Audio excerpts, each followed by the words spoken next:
Hello friends, first of all very good morning. आप सभी का स्वागत है अपने YouTube channel English by Govind Pandit में। आज की क्लास में हम लोग poetry section chapter number 1 sweetest love I do not go John Donne written by का हम full explanation Hindi and English में करेंगे और इसके जितने भी ऑब्जेक्टिव्स बनेंगे वो सारे ऑब्जेक्टिव, सब्जेक्टिव एंड समरी को हम लोग अच्छे से रीड करेंगे। तो चलिए हम लोग स्टार्ट करते हैं। ये पहला चैप्टर है 12th इंग्लिश बिहार बोर्ड का रेनबो पार्ट 2 जो 12th इंग्लिश में चलता है उसका ये पहला चैप्टर है। हम लोग स्टार्ट कर रहे हैं पोइट्री सेक्शन का। सबसे पहला chapter sweetest love I do not गो लिखा गया है जॉन डॉन के द्वारा। तो चलिए सबसे पहले हम लोग ऑथर्स इंट्रोडक्शन देख लेते हैं। ऑथर्स इंट्रोडक्शन यानी यही है जॉन डॉन, इनके बारे में हम लोग जानते हैं। उसके बाद फिर हम लोग पोयम पे आएंगे। तो चलिए देखिए, कहता है John Donne 22 January 1572 to 31 March 1631 was an English poet, scholar, soldier and secretary born into a recusant family, who later became a cleric in the Church of England। कहने का ये मतलब कि जॉन डॉन का जन्म 22 जनवरी 1572 यानी 22 January 1572 को हुआ था और उनकी जो मृत्यु हुआ था 31 मार्च 1631 यानी 31 मार्च 1631 को हुआ था। जन्म हुआ कब? 22 जनवरी 1572 को और ये मर गए थे कब? 31 मार्च 1631 ईस्वी को। और ये जो थे एक इंग्लिश पोएट थे, अंग्रेजी कवि थे। स्कॉलर मतलब होता है कि विद्वान, जो किसी चीज के बारे में बहुत ज्यादा नॉलेज रखता हो, उसको हम लोग क्या कहते हैं? स्कॉलर। यानी इंग्लिश पोएट थे, स्कॉलर थे। उसके बाद सोल्जर एंड सेक्रेटरी, मतलब इनमें जो क्वालिटी था, ये इंग्लिश पोएट भी थे, स्कॉलर भी थे, सोल्जर भी थे यानी सैनिक, and secretary born into a recusant family, मतलब सैनिक और सचिव थे।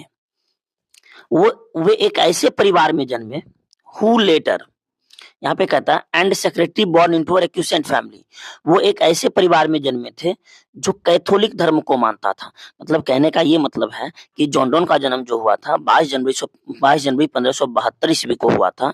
जो पेशे से वो क्या थे? इंग्लिश पोएट थे, स्कॉलर थे, सोल्जर थे एंड सेक्रेटरी मतलब सचिव थे। और उनका एक ऐसा फैमिली में जन्म हुआ जो कैथोलिक धर्म को मानता था। यानी रेक्यूसेंट फैमिली मीन्स होता है कि वैसा फैमिली जो इंग्लैंड में, मतलब जिसे रेक्यूसेंट फैमिली कहा जाता है कि इंग्लैंड में जो वैसा परिवार जो कैथोलिक धर्म को मानता था। इनका जो फैमिली था, पहले तो इनका इंग्लैंड में जन्म हुआ था और इनका जो फैमिली था वो पूर्णतः कैथोलिक धर्म को मानने वाला था। फिर कहता है who later became a cleric in the Church of England, बाद में वे इंग्लैंड के चर्च में एक पादरी बन गए थे। अब देखिए यहाँ पे कहता है under royal patronage he was made dean of st Paul's cathedral in London 1621 to 1631। कहता है अंडर रॉयल पैट्रोनेज मतलब होता है कि राजा के संरक्षण में, मतलब पैट्रोनेज, अंडर रॉयल पैट्रोनेज मतलब राजकीय संरक्षण के तहत।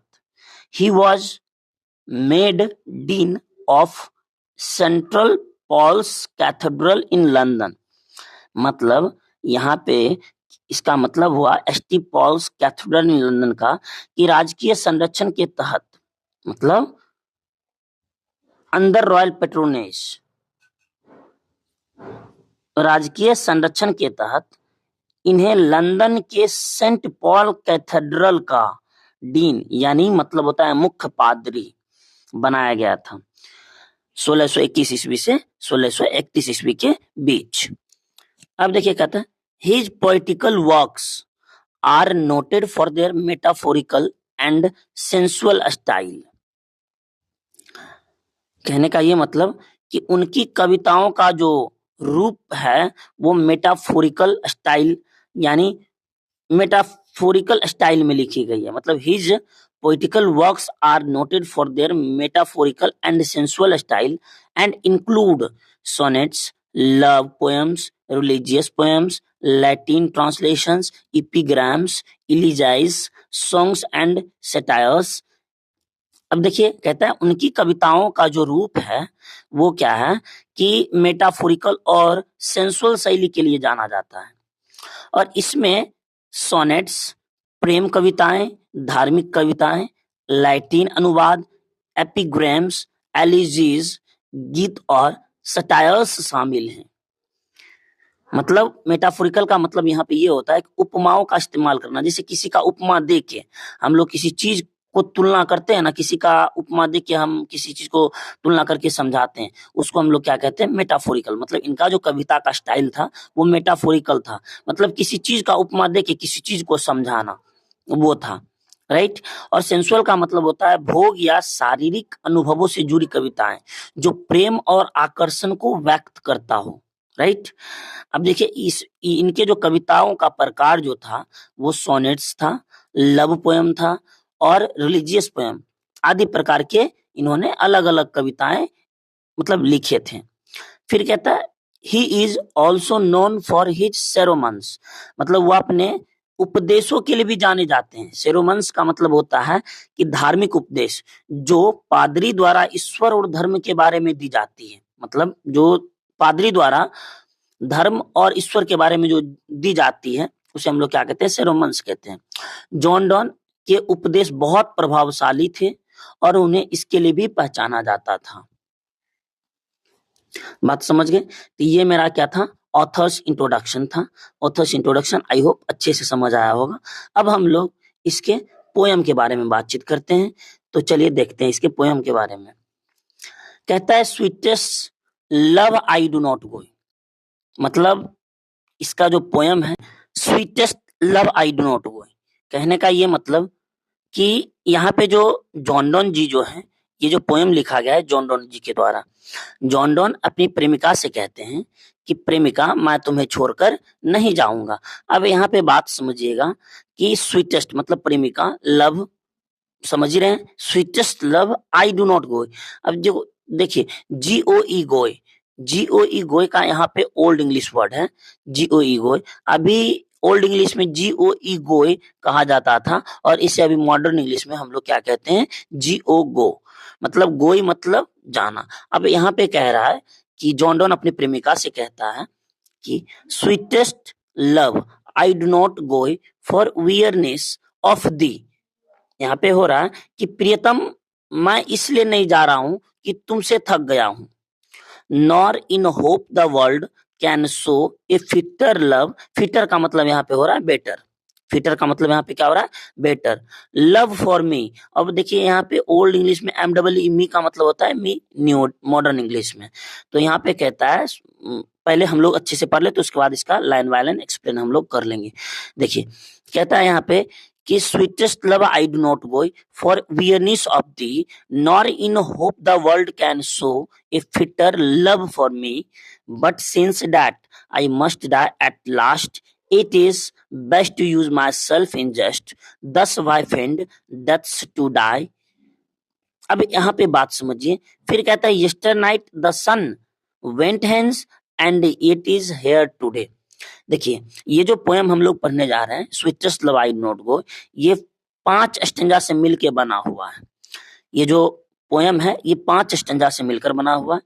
इस एक स्टेंजा में होता है 5 लाइन, यानी आप कह सकते हैं कि 5 स्टेंजा यानी 5 स्टेंजा से मिलके ये पोएम बना हुआ। तो 5 स्टेंजा यानी एक स्टेंजा में आपका 5 लाइन होता है। तो अब देखिए यहाँ पे यहाँ जो है sweetest love I do not go, for awareness of the, मतलब जॉन डॉन जी जो हैं वो अपने प्रेमिका से बातचीत कर रहे हैं और कह रहे हैं कि हे प्रेमिका यानी प्रियतम, मैं तुम्हें छोड़कर इसलिए नहीं जा रहा हूं कि मैं तुमसे थक गया हूं, या nor in hope the world can show, या इस उम्मीद में नहीं जा रहा हूं कि दुनिया तुमसे ज्यादा हमें प्यार करे, मतलब या इस उम्मीद में कि दुनिया मुझे तुमसे बेहतर प्यार कर सके।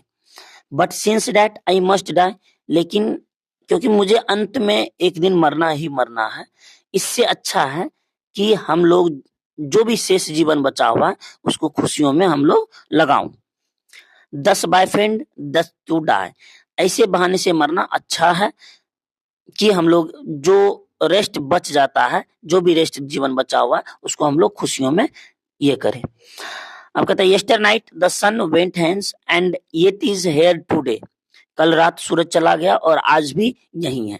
अभी यहाँ पे क्या हो रहा है कि प्रेमिका को समझाने के लिए जॉन डॉन कह रहे हैं कि प्रियतम मैं तुम्हें इसलिए नहीं छोड़कर जा रहा हूँ कि मैं तुमसे थक गया हूँ, बट इसलिए जा रहा हूँ कि या इस उम्मीद में भी नहीं जा रहा हूँ कि दुनिया तुमसे मुझे ज्यादा प्यार करे, बट लेकिन एक ना एक दिन मरना ही है, तो ऐसा करते हैं कि जो रेस्ट जीवन बचा हुआ है उसको खुश करने के लिए मैं थोड़ा सा तुमसे दूर जाना चाहता हूँ। 10 by friend death to die, ऐसे बहाने से मरना अच्छा है, मतलब कहते हैं कि एक ना एक दिन मरना है ही, तो हम लोग इसी बहाने से, इसी बहाना मतलब मरने की बहाना से हम लोग तुमसे थोड़ा दूर जाना चाहता हूँ और जो रेस्ट जीवन बचा हुआ है उसको हम इंजॉय करना चाहते हैं। अब फिर कहता है yesternight the sun went hence and yet is here today, कल रात सूरज चला गया और आज भी यही है। अभी जॉन डॉन जो अपनी प्रेमिका को समझाने के लिए सूरज से तुलना कर रहे हैं कि देखो सूरज जो है कल रात चला गया, फिर वो यहीं पे है, यहाँ पे आ जाता है। He has no desire nor sense, उसे ना तो कोई इच्छा है और ना ही समझ है और ना ही कोई आसान रास्ता, मतलब कहता है कि देखो सूरज कल रात चला गया, कल रात सूरज चला गया और आज भी यही है, जबकि इसके पास ना तो कोई इच्छा है और ना ही समझ है और ना ही कोई आसान रास्ता या सुगम रास्ता है, मतलब he has no desire nor sense nor half so short way, उसे ना तो कोई इच्छा है और ना ही समझ है, ना ही कोई आसान रास्ता। Then fear not me but believe that I shall make a speedier journey since I take, तो मुझसे डरो मत, मुझसे डर मत करो और ये विश्वास रखो कि मैं अभी तक की यात्राओं में सबसे तेज यात्रा करूंगा। मतलब उनको समझा रहे हैं जॉन डॉन अपनी प्रेमिका को कि प्रेमिका मैं तुम्हें छोड़कर जा रहा हूँ, ऐसा नहीं है कि कोई दुनिया हमसे तुमसे ज्यादा प्यार करे हमें, बट इस उम्मीद में भी नहीं जा रहा हूँ कि मैं तुमसे उब चुका हूँ, लेकिन इसलिए जाता हूँ कि जो रेस्ट जीवन बचा हुआ है थोड़ा सा उसको हम लोग एंजॉय करना चाहते हैं, इसलिए हम जा रहे हैं। और अपनी प्रेमिका को समझाने के लिए जॉन डॉन सूरज की तुलना कर रहे हैं, अपनी तुलना सूरज से कर रहे हैं कि देखो सूरज जो है पिछली रात चला गया, यस्टर नाइट यहाँ पे है ना लिखा हुआ, yesternight the sun went hence and yet is here today, कल रात सूरज चला गया और आज भी यही है, जबकि he has no desire nor sense, उसे ना तो कोई इच्छा है और ना ही समझ है, और nor half so short away, और ना ही कोई आसान रास्ता है उसके पास, फिर भी वो चला आता है, कल रात जाता है और आज चला आता है। देन फियर नॉट मी, इसलिए तुम मेरे बारे में कुछ गलत अवधारणा मत रखो, तुम मुझसे डर मत रखो, बट बिलीव, लेकिन ये विश्वास रखो कि I shall make a speedier journeys since I take, कि मैं और तेज यात्रा करूंगा, इससे अभी तक जितने यात्रा हम किए हैं उससे कहीं ज्यादा हम लोग तेज यात्रा करेंगे जब भी तुम्हें मेरी याद आएगी। More wings and spurs than he, जितना सूरज के पास था, जितना सूरज के पास सेंस बुद्धि नहीं होने के बावजूद भी वो पिछली रात जाता है और आज चला आता है, उससे ज्यादा पंख और प्रेरणा के साथ हम, मतलब जब भी तुम कभी हमें याद करोगे तो सूरज की तुलना में हम बहुत जल्द आ जाएंगे। सूरज के पास ना तो सेंस है ना बुद्धि है, लेकिन फिर भी वो कल रात आता है और आज चला आता है, उसकी तुलना में हमें तो बुद्धि भी है और मतलब ये भी है, विंग्स भी है और स्पर्श भी है, मतलब बहुत ज्यादा उत्साह भी है, प्रेरणा भी है, इसलिए हम सूरज की तुलना में कहीं ज्यादा तेज यात्रा करूंगा। अब देखिए फिर कभी कहते हैं, O how feeble is man's power that if good fortune fall. अरे मनुष्य की शक्ति कितनी कमजोर है अगर किस्मत बदल जाए। अब कहता है O how feeble is man's power, कभी अपनी प्रेमिका को मतलब कहते हैं कि मानव की शक्ति कितनी छिन्न है, मानव मानव की शक्ति कितनी कमजोर है। That if good fortune fall, मतलब कि अगर किस्मत बदल जाए, can not add another hour, मतलब एक घंटा ना खुशी वाले समय में जोड़ सकता है और ना एक घंटा खुशी वाले समय जो बीत गया है समय खुशी वाला उसको एक वापस ला सकता है। Nor a last hour recall, मानव की शक्ति इतनी छिन्न हो गई है कि जब वो खुश रहता है तो उसका ना एक घंटा आगे बढ़ा सकता है और ना बीता हुआ समय को एक घंटा रिकॉल कर सकता है, इतनी मानव की शक्ति छिन्न हो गई है। But come bad chance and we join to it our strength, लेकिन जब बुरा समय आता है तो हम अपनी ताकत जोड़ देते हैं। मतलब जब खुशी वाली समय आता है, जब ऐसा खुश रहता है, कभी कहते हैं कि जब मनुष्य खुश रहता है तो उसका एक घंटा ना वो आगे बढ़ा सकता है और जो समय बीत गया खुशी वाला ना उसको एक घंटा को रिकॉल कर सकता है, इतनी मानव की शक्ति छिन्न हो गई है। बट लेकिन जब बुरा समय आता है तो क्या होता है कि हम लोग उसको और मजबूती से उसको मजबूती प्रदान कर देते हैं। बुरा समय जब भी आता है तो हम लोग उसके बुरे समय को इतना याद कर लेते हैं कि वो और घर करके बैठ जाता है। फिर कहता है and we teach it art and length, और हम इसकी कला और संशक्ति को सीख लेते हैं, गहन कर लेते हैं कि मतलब इतना नहीं याद कर लेते हैं कि वो बुरा समय बैठ जाता है। फिर कहता है इट सेल्फ और अस टू एडवांस, मुसीबतें खुद या हमें छोड़कर चली जाती है। व्हेन यू साइएस्ट दो साइएस्ट नॉट माइंड, फिर अपनी प्रेमिका को कभी कहते हैं कि जब तुम आह भरती हो तो वह हवा नहीं होता है, जब तुम मतलब आहें भरती हो तो वह हवा नहीं होता है, बट साइएस्ट माई सॉल अवे, बल्कि मेरी अंतरात्मा को खींच लेती हो। कभी अपने प्रेमिका को समझाते हुए कहते हैं कि जब तुम रोती हो या जब तुम कलपती हो या जब तुम आह भरती हो तो वो हवा नहीं होता है, बल्कि मेरी आत्माओं को तुम खींच लेती हो। फिर कहते हैं कभी वेन दो का मतलब यहाँ पे यू हो रहा है, वेन यू वीपेस्ट अनकाइंडली काइंड, जब तुम रोती हो चाहे खुशी हो या गम, माई लाइफ्स ब्लड डॉथ डीके, मेरे जीवन का खून सूख जाता है। कभी कहते हैं कि जब तुम आहें भरती हो तो मेरी अंतर आत्मा को खींच लेती हो, और जब तुम रोती हो अनकाइंडली काइंड, बेपरवाह तरीके से, चाहे खुशी में हो या गम में हो, तब तुम मेरे जीवन का खून जो है ना वो मेरे my life blood doth decay, मेरे खून का कतरा कतरा जम सा जाता है। फिर कहते हैं कभी it can not be it can not be that you love me as thou you say'st me, हमें ऐसा लगता है, ऐसा नहीं हो सकता कि जितना तुम कहती हो कि मैं तुमसे प्यार करता हूँ उससे कहीं ज्यादा तुम मुझसे करती हो। कभी का कहना ये वक्त जितना तुम कहती हो उससे कहीं ज्यादा तुम मुझसे प्यार करती हो। If in thine my life thou you waste, अगर तुम अपनी जिंदगी मुझसे बिताती हो, you are the best of me, तुम मेरी सबसे अच्छी चीज हो। मतलब कहते हैं कभी यहाँ पे कि if in yours my life you best, अगर तुम अपनी जिंदगी मुझसे बिताती हो तो you are the best of me, तुम मेरी सबसे अच्छी चीज हो। फिर कहता let not your divining hurt forethink me any ill, मतलब कभी कहते हैं कि तुम अपनी दिल में अपनी अंतर आत्मा में मेरे बारे में कुछ बुरा मत सोचो। Destiny may take your part and may fears fulfil, भाग तुम्हारा साथ दे और तुम्हारा डर सच हो जाए। कभी मतलब इनको ये अपनी प्रेमिका को कभी कहते हैं कि अभी तुम मेरे बारे में उल्टा सीधा मत सोचो, तुम मेरे बारे में गलत मत सोचो, अगर कहीं भाग तुम्हारा साथ दे दे तो जो तुम सोचती हो कहीं वो पूरा हो जाए, तब क्या करोगी तुम। इससे बेटर है कि तुम मेरे बारे में गलत मत सोचो, कुछ भी ऐसा दिल में मत आने दो जिससे कि जो भाग्य पूरा कर सके, ऐसा करके। But think that we are but turned aside to asleep, हाँ ये जरूर सोचो कि जब भी तुम्हें मेरी याद आए तो पर सोचो कि हम बस तुम्हारे साथ ही हैं। जब जब भी कभी तुम्हें मेरी याद आए तो तुम सोचो बस कि हम तुम्हारे साथ हैं। और कहता है they who one another keep alive never parted be, वो वैसे लोग जो एक दूसरे को यादों में जीवित रखते हैं वो कभी जुदा नहीं होते। अपनी प्रेमिका को कभी कहते हैं, जॉन डोन जी कहते हैं कि प्रेमिका, मैं तुम्हें छोड़कर नहीं जाऊंगा, तुम मेरे बारे में कुछ गलत अवधारणा मत रखो, और कहीं गलत अवधारणा रखती हो तो कहीं वो चीज फुलफिल हो जाएगा, तब तो फिर दिक्कत हो जाएगा, इसलिए तुम मेरे बारे में कुछ गलत मत सोचो। यहाँ पे कहता है ना, destiny may take your part and may your fears fulfil. भाग तुम्हारा साथ देगा और कहीं तुम जो मेरे बारे में सोच रही हो वो तुम्हारे डर को कहीं फुलफिल कर दे, तब तुम क्या करोगी। इसलिए बट थिंक दैट, इसलिए पर हाँ सोचो जरूर कि वी जब भी कभी तुम्हें मेरी याद आए तो ऐसा सोचो कि हम तुम्हारे साथी हैं।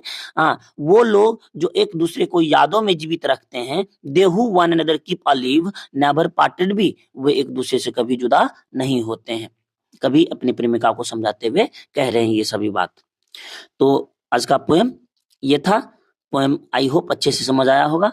अब जो हम लोग बात करते हैं वो समरी के बारे में बात करते हैं, यानी समरी, पोएम का समरी है। Sweetest love I do not go का समरी कहता है, sweetest love I do not go is a poem written by John don.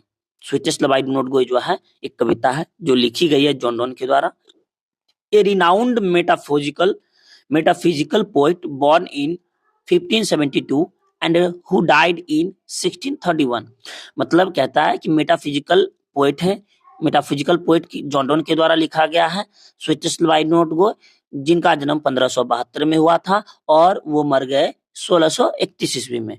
फिर कहता है he was a Roman Catholic Christian, वो धर्म से रोमन कैथोलिक थे, which led to his expulsion from Oxford University without a degree, जिसे बाद में रोमन कैथोलिक होने के वजह से इसे मतलब ऑक्सफोर्ड यूनिवर्सिटी से विदाउट डिग्री निकाल दिया गया था। बगैर डिग्री को इन्हें ऑक्सफोर्ड यूनिवर्सिटी से निकाल दिया गया था क्योंकि ये रोमन कैथोलिक धर्म से मतलब आते थे।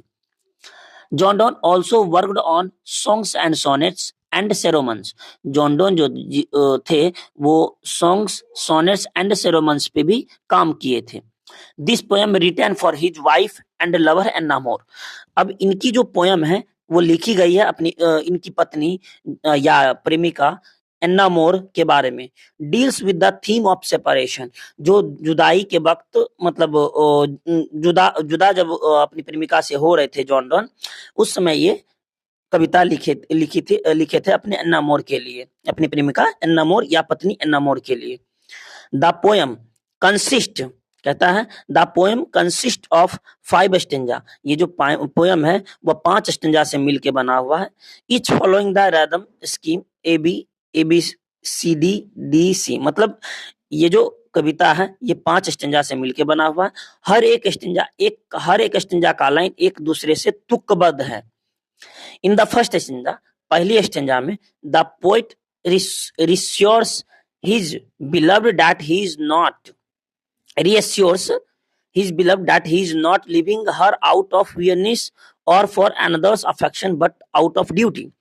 पहली स्टेंजा में कभी अपनी प्रेमिका को समझाते हुए रिएश्योर करवा रहे हैं, मतलब सुनिश्चित करवा रहे हैं, भरोसा दिलवा रहे हैं कि ही इज नॉट लिविंग हर, उसे वह नहीं छोड़ के जा रहे हैं, आउट ऑफ फियरनेस, ताकि वो उनसे थक गए हो, या फिर या कोई अदर अफेक्शन या किसी अदर चीज में उनका मन लग गया हो, इस वजह से वो उसे नहीं छोड़ के जा रहे हैं। He compares his departure to the sun setting and rising. वह अपनी तुलना मतलब जाते हुए सन से कर रहे हैं कि सन सेटिंग एंड राइजिंग, पिछली रात मतलब सूरज चला जाता है और आज चला आता है। Suggesting that his journey is shorter, अपनी प्रेमिका को समझाते हुए कि उसकी तुलना में तो मेरा जर्नी बहुत छोटा है, राइट। आप कहता है इन द फोर्थ स्टेंजा, चौथा स्टेंजा में, the poet encourages his beloved, poet अपनी प्रेमिका को साहस दिलाते हुए, not to fear misfortune but to face it with courage, मतलब अपनी प्रेमिका को विश्वास दिलाते हुए कि मेरे बारे में तुम गलत मत सोचो, मेरे बारे में तुम गलत मत सोचो, परंतु तुम अच्छा सोचो, क्या पता कि भाग्य जो तुम सोच रही हो वो कहीं फुलफिल हो जाए, तब क्या होगा, इसलिए मेरे बारे में कुछ गलत मत सोचो। हाँ, जब भी मेरी याद आए तुम ये सोचो कि हम तुम्हारे साथ हैं। In the final stanza, he asserts that if one keeps another alive in their heart they can never truly part।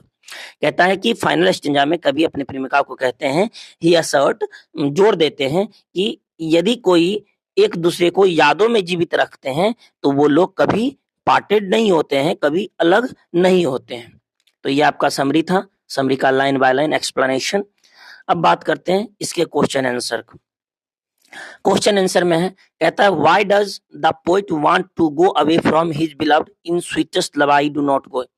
कहता है कवि जो है sweetest love I do not go में अपनी प्रेमिका से दूर क्यों जाना चाहता है। The poet wants to go away from his beloved because he must leave for a specific duty not out of weariness और अ लैक ऑफ लव। कहता है कि the poet wants to go away from his beloved, कवि अपनी प्रेमिका से दूर इसलिए जाना चाहते हैं क्योंकि ही must leave for a specific duty, उसे बस एक स्पेशल ड्यूटी पे जाना है, नॉट आउट ऑफ फेयरनेस और लैक ऑफ लव, ना कि अपनी प्रेमिका से उबकर या फिर प्यार में कमी के कारण वो जा रहे, वो स्पेशल ड्यूटी पे जा रहे हैं। अगला देखिए, what are the things that the sun does not have.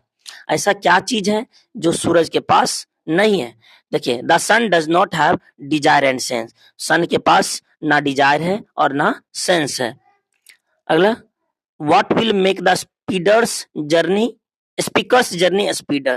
कहता है desire and sense will make the speaker's journey speedier as they add wings and spurs to his travel. कहता है डिजायर और सेंस वो ऐसी चीज है जो स्पीकर के जर्नी को तेज कर देता है और उसके जर्नी में पंख और स्पर्श मतलब स्फूर्ति भर देता है उसकी यात्राओं में। अगला देखिए, what makes a man's power feeble. ऐसा क्या चीज है जो मतलब मनुष्य की शक्ति को छिन्न कर देता है। कहता है good fortune makes a man's power feeble, मतलब कि अच्छा भाग्य जो है मनुष्य की शक्ति को छिन्न कर देता है। अगला देखिए, how do sighing and weeping affect the speaker. किस तरह से कल्पना और रोना स्पीकर मतलब जो कवि हैं उन पे अफेक्ट करता है, इन प्रभावित करता है। कहता है sighing and weeping by the speaker's lover take his soul away from his body causing his blood decay. कहता है कि उसकी पत्नी प्रेमिकाओं का कल्पना और रोना स्पीकर के हृदय को मतलब स्पीकर के हृदय को स्पीकर के शरीर से आत्मा को खींच लेता है और उसका ब्लड क्या हो जाता है, डीके हो जाता है, इस कारण मतलब जम्स आ जाता है। अगला देखिए, how does the beloved waste the speaker's life. किस प्रकार से प्रेमिका जो है स्पीकर के जीवन को बर्बाद करती है, वेस्ट करती है। कहता है द स्पीकर्स वाइफ इंसिस्ट्स, स्पीकर की जो वाइफ है नामोर वो जोर देती हैं कि he should not go on his journey, उसे जर्नी पे नहीं जाना चाहिए, but if he doesn't he will waste precious moment of his life. लेकिन कवि जो है वो अपने प्रीशियस मोमेंट को बर्बाद नहीं करना चाहते, अपने जीवन के अमूल्य समय को बर्बाद नहीं करना चाहते हैं। अगला देखिए, in what way will the lovers remain United. किस सेंस में मतलब लवर को एक दूसरे से अलग नहीं करता है, बांधे रखता है। कहता है lovers who keep each other अलिव in their hearts can never be parted and will remain United. कहता है लवर जो एक दूसरे को यादों में जीवित रखते हैं वो कभी एक दूसरे से जुदा नहीं होते हैं। ये आपके क्वेश्चन आंसर था। चलिए ऑब्जेक्टिव क्वेश्चन आंसर की हम लोग बात करते हैं। कहता है sweetest love I do not go is written by. कहता है sweetest love I do not go किसके द्वारा लिखा गया है, तो बताइए। Sweetest love I do not go is written by John Donne, John Donne के द्वारा लिखा गया। वाल्ट व्हिटमैन या डब्ल्यू.एच. ऑर्डन या जॉन डॉन या टी.एस. एलियट, यानी सी नंबर ऑप्शन हो जाएगा। अगला देखिए, John Donne was a dash writer bye birth. तो जॉन डॉन जो है जन्म से कौन सा राइटर था, अमेरिकन, ब्रिटिश, ऑस्ट्रेलियन या अफ्रीकन, तो सर हो जाएगा ब्रिटिश। तीसरा, John Donne was the pioneer of dash poetry, metaphysical, romantic, couplet या फ्री वर्स, तो हो जाएगा क्या, मेटाफिजिकल। अगला, what was the religion of John Donne. John Donne का कौन सा रिलीजन था, कौन सा धर्म था, रोमन कैथोलिक।